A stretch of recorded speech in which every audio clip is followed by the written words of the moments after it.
I moved in on a Sunday, when the air still smelled like someone else's cooking.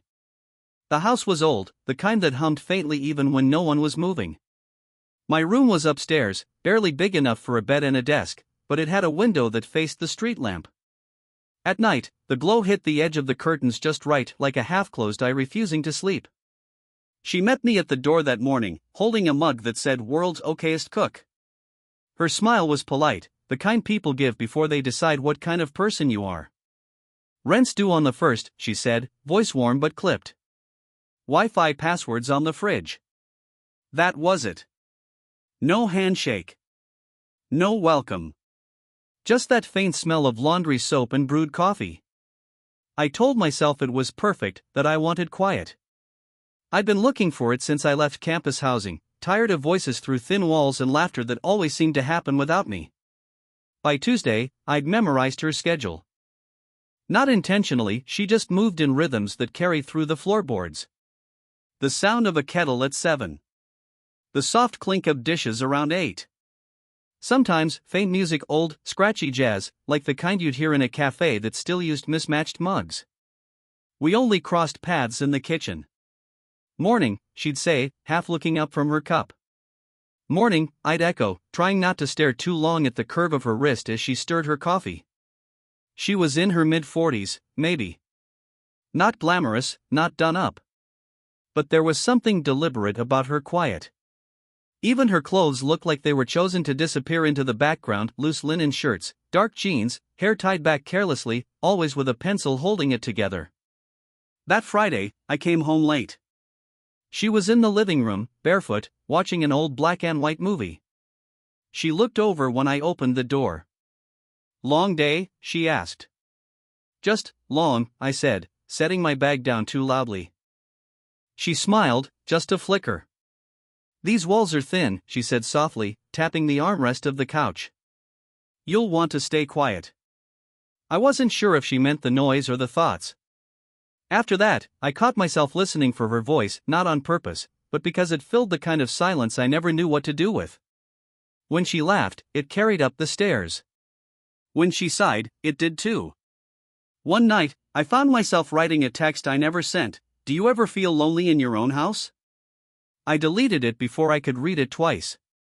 By the third week, she started remembering things about me, how I took my coffee, that I always forgot my keys. "You'd lose your head if it wasn't attached," she joked once, handing me the key I'd left on the counter. Her fingers brushed mine for a second, not long enough to mean anything, but long enough to remember later. I tried not to make it strange. I failed. That night, I lay in bed listening to the ceiling fan groan. The air felt heavy, like it was waiting for someone to speak first. Downstairs, I heard her walking, the faint rhythm of her bare feet against the tile. Then my phone buzzed. A text, unknown number. "If the heater's too loud, turn it off from the hallway switch. It's old. Just don't wake the house." I stared at the message longer than I should have. Not because of the words, but because she'd never texted me before. And because she ended it with a period, not her name. Somehow, that made it feel like the beginning of something I wasn't supposed to notice. It rained for 3 days straight. The kind of rain that makes everything smell like wet dust in memory. I was working from the kitchen table because my room upstairs felt too small, the ceiling too close. She came in quietly, wrapped in a gray cardigan, holding a chipped mug. The kind of mug that's been washed too many times to still be white. "You don't usually work down here," she said. "Couldn't concentrate," I replied, closing my laptop halfway. She nodded, poured hot water over a tea bag, and leaned against the counter. "Rain makes this place feel smaller," she said, mostly to herself. "When my husband lived here, he hated that." It was the first time she'd mentioned him. I didn't say anything, just waited. People reveal more in silence than in sympathy. He used to joke that the house sighed too much. Pipes, floorboards, me. She smiled at her own joke, but her eyes didn't follow. "Did you?" I hesitated, unsure how far to step. "Did you live here long together?" 15 years. She stirred the tea slowly. "He left when the roof started leaking." Said he couldn't stand fixing the same things over and over. She looked at me then like she wanted to see if I'd understood what that really meant. I didn't. Not fully. But I felt something tighten behind my ribs anyway. A few drops of rain hit the window harder, like knuckles rapping against glass. I can fix the leak, I said suddenly. If you want. She glanced up. You know how? Not really. But I can try. She laughed softly, the first real sound I'd heard from her that wasn't muted. It filled the kitchen in a way the rain couldn't. All right, she said. If you fall off the ladder, I'm not paying for your funeral. We worked in silence that afternoon. She held the flashlight, I tightened the screws. The roof dripped in stubborn defiance. Every so often, she'd hand me something, a nail, a cloth, and our fingers would almost touch. Almost. When it was done, I climbed down, soaked and half smiling. It's still leaking, I said. Some things don't stop just because you try to fix them, she replied, wrapping her cardigan tighter.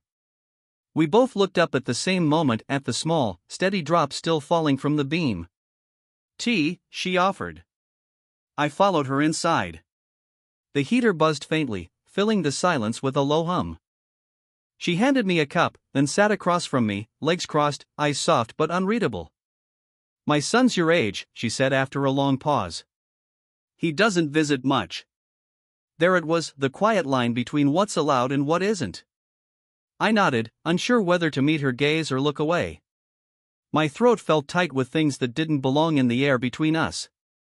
She smiled faintly, as if to soften it. Then reached out, brushing a drop of rain off my sleeve with her thumb. Guess we both hate leaks, she murmured. Her hand lingered for a moment longer than it needed to. Then she stood, set her cup down, and left the room, leaving the faint scent of tea and rain and something that shouldn't have felt like hope. The rain stopped, but the air didn't clear. Everything felt damp, the kind of heaviness that lingers even after the storm. For days after fixing the roof, she avoided the kitchen when I was there. We traded spaces like dancers learning new steps. She'd come in just as I left, nodding politely, smiling in that way that wasn't really smiling. It should have helped the distance. But it made everything sharper. One evening, I came home early. The lights were dim, just the hallway lamp on. I heard her voice low, soft, through the half-open door of her study. Yes, I'm fine, she said, then paused. No, I don't think he's staying long. I froze on the stairs. A man's voice murmured something I couldn't make out. Then her laugh, lighter than usual. Practiced. When she stepped out, she startled. Oh, you're back. Didn't mean to interrupt, I said quickly. She tightened her cardigan around her shoulders. You didn't. But her tone said otherwise. I wanted to ask who was that. But didn't. The question wasn't mine to ask. The next morning, she left early. A note on the table, coffee's in the pot.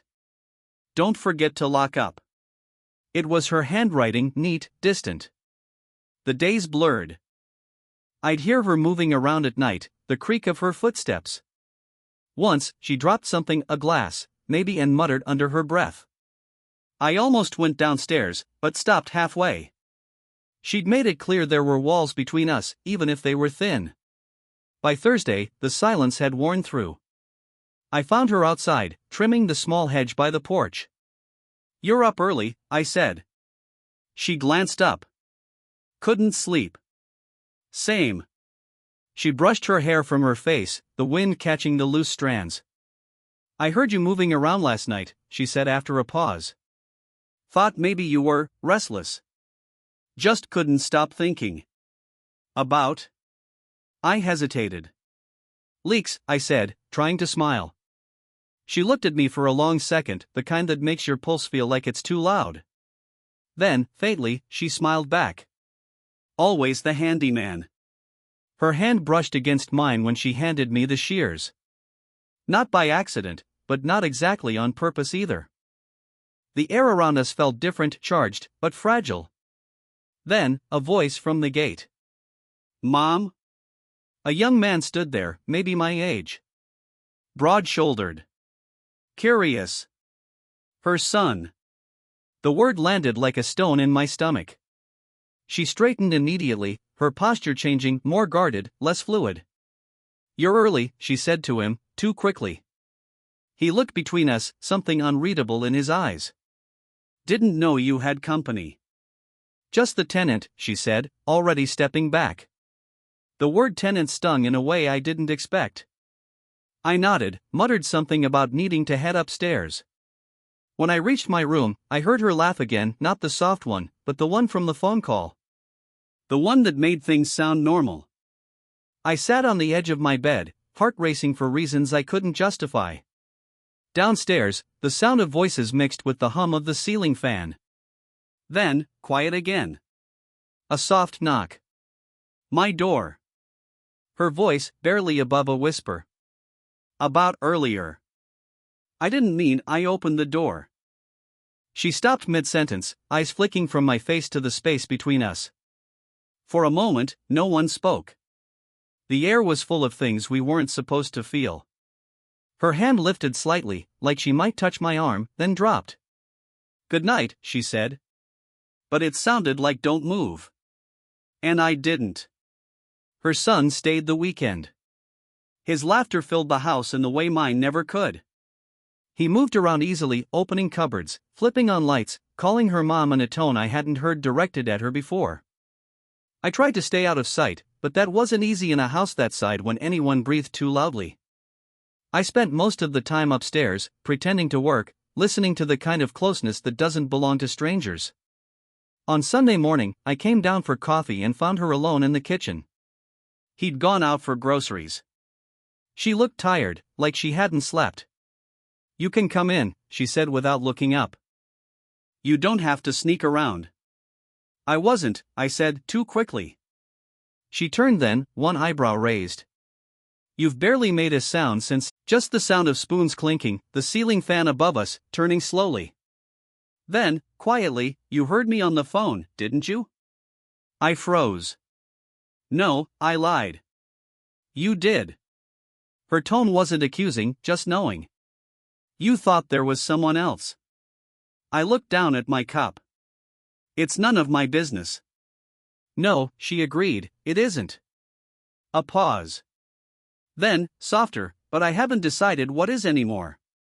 She looked out the window, then back at me. "It's strange, isn't it? You live with someone long enough, you start measuring your silence against theirs." Her words landed like confession and apology tangled together. I swallowed hard. "I keep thinking about that first night," I said. "When you texted me about the heater." Her eyes flicked to mine, sharp, searching. "Why?" "I don't know. Maybe because it felt like you noticed I was here." For a long moment, neither of us looked away.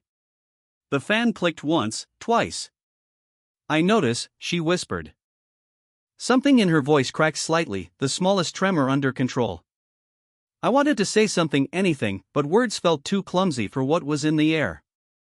She reached for her mug, but her hand brushed mine instead. Neither of us moved. Then, from the hallway, the sound of a door opening. Her son's voice. She pulled her hand back as if it burned. The space between us snapped closed with the sound of her chair scraping back. "Finish your coffee," she said, almost steady. "And keep the door locked tonight. The latch sticks." She walked out before I could answer. The mug was still warm where her fingers had touched it. And for the first time since moving in, the house felt like it was holding its breath. After that morning in the kitchen, she changed. Not all at once, subtly, like a dimmer being turned down. The small things went first, the second mug she'd set out beside the kettle, the music that used to play faintly through the floorboards, the way she'd leave the porch light on when I came home late. She was still kind. Still polite. Just absent in a way that didn't leave evidence. Her son's visit, I realized, hadn't ended when he left. Something about his being here, about the look he'd given us, stayed in the air like the echo of a closed door. I tried not to take it personally. Told myself I'd imagined the shift. That I'd read too much into things that weren't meant to mean anything. But people don't unlearn noticing. The next week, I barely saw her. The kitchen stayed clean, too clean. The air smelled of lemon soap instead of coffee. The sound of her steps at night gone. One evening, I came home and saw a car in the driveway I didn't recognize. A black sedan, polished, humming quietly. Through the window, I caught a glimpse of her at the door, talking to someone. A man. Mid-50s, suit, holding a bouquet like it wasn't his idea. She laughed, that same practiced laugh I'd heard on the phone. I walked past the window before I could think better of it. Inside, upstairs, everything felt smaller again. My room a box. The fan louder. My chest hollow. Later that night, I heard the front door close, the car pull away. Then, her voice low, steady, on the phone again. No, it was fine. Just dinner. A pause. Yes. I'm trying. That word, trying, stayed with me. The next morning, she'd left early. A note under my door, neat handwriting as always, rent for next month is due early this time. I'll be away a few days. Visiting family. But there was something off, the sentence too careful, too formal.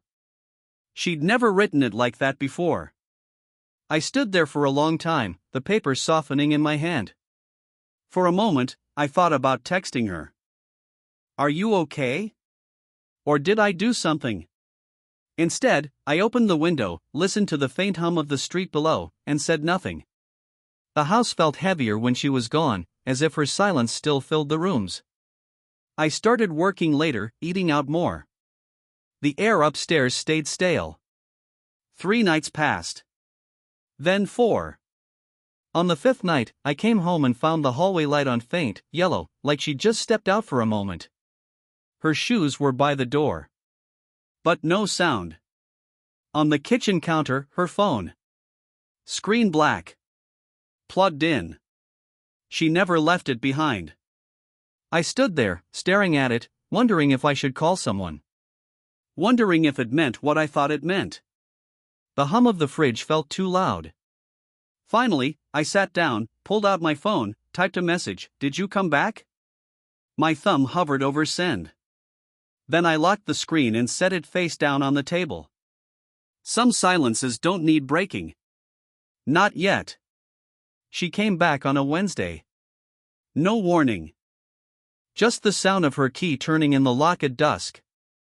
I was sitting at the kitchen table, pretending to read. The light outside was thinning, that in-between hour where shadows get longer but no one's turned the lamps on yet. When she stepped in, she looked different. Not bad, just quieter.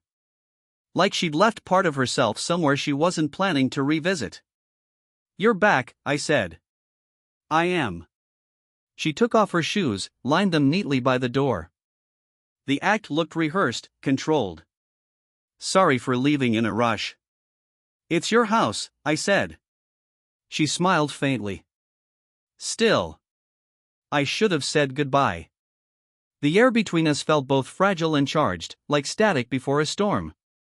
I stood, hesitated, then, "Everything okay?" She poured herself a glass of water before answering. "I saw my ex-husband," she said simply. "He's getting remarried." I nodded, unsure what the right expression was. "He wanted to talk," she went on, staring at the rim of her glass. "Mostly about logistics. Old things. Things I thought were over but weren't." "And are they now?" Her mouth twitched. "Maybe." Silence stretched between us. The clock ticked. Outside, a car passed, slow, indifferent. Finally, she looked at me. "It's strange. When you start living alone, you think you've gotten used to it. But then someone notices you again, and you forget how to be unseen." Her words landed heavy. "I notice you," I said quietly, before I could stop myself. Her eyes lifted, not surprised, not pleased. Just searching. "I know." She took a small step closer. "That's what worries me." I swallowed. "Why?" "Because you shouldn't have to carry someone else's half-finished story. I don't care about the story. You should. Her voice softened, but the edge stayed. You're too young to already know what it's like to wait for someone to make up their mind. I'm not waiting. She exhaled slowly, like she didn't believe that, but wanted to. Then, quieter, you remind me of the part of me that still believes people can mean well. And that's dangerous. The words hung there, trembling between kindness and warning. I stepped forward anyway. Close enough that I could see the faint line beneath her eye where her glasses sometimes rested. Close enough to feel the warmth radiating from her skin. I don't want anything from you, I said. I stopped, searching for something honest enough. I just like that you talk to me like I'm not temporary. Her face softened, almost imperceptibly. Then she reached out, fingertips brushing the edge of my sleeve, hesitant, deliberate. You were never temporary, she said. Her hand fell away before I could respond. The moment felt small and infinite at the same time, too fragile to hold, too real to forget. Finally, she gave a small, tired smile. Stay quiet, she whispered. These walls are thin. But this time, it didn't sound like distance. It sounded like care. I nodded. Okay. And for the first time, that word felt like enough. Autumn came slower that year, like it didn't want to disturb anything. The air cooled, the rain turned to mist. The roof still leaked a little, but neither of us minded. It made the house sound alive. By then, things had changed quietly, the way furniture shifts over time. We didn't talk about what happened that night in the kitchen, but we didn't go back to what we were either. She started leaving the kettle out for 2 again. I started coming home earlier. Sometimes, I'd find her reading by the window, glasses slipping down her nose, the same gray cardigan hanging loose around her shoulders. She'd glance up, smile the kind of smile that doesn't need words. Coffee or tea, she'd ask, even though she already knew. Black coffee, I'd say, and she'd pour the water anyway, both mugs lined up beside the same chipped one that's been there since I moved in. We never called it anything, whatever this was. It didn't need a name. It just fit, like a pause that finally made sense. Her son visited again once in winter. He brought a toolbox this time. Fixed the shelf in the kitchen, the one I'd been meaning to. We talked, briefly, about weather, about nothing. He called her mom again, but softer now. I caught him looking between us once, curious, maybe even understanding, but he didn't say a word. Neither did I. After he left, she made tea. Thank you, she said. For what? For staying. It wasn't a confession. More like gratitude worn smooth over time. Weeks later, I came downstairs one morning, 8:47 a.m., the clock blinking the same way it had since the power flickered that first stormy night. She was already there, leaning against the counter, flipping through a mail catalog she clearly wasn't reading. You're up early, I said. She smiled, that same faint, knowing smile. Couldn't sleep. Same, I replied. The house creaked, the sound of pipes, of familiarity. She poured me coffee, slid the mug across the table. Our fingers brushed, once. Not by accident. Not anymore. Outside, the streetlight flickered off, surrendering to daylight. She looked up at me. You fixed that leak upstairs, she said. Yeah. Still drips sometimes. Some things do, I said. We both laughed quietly. It wasn't funny, but it was real. Later, I stood by the window while she washed the cups.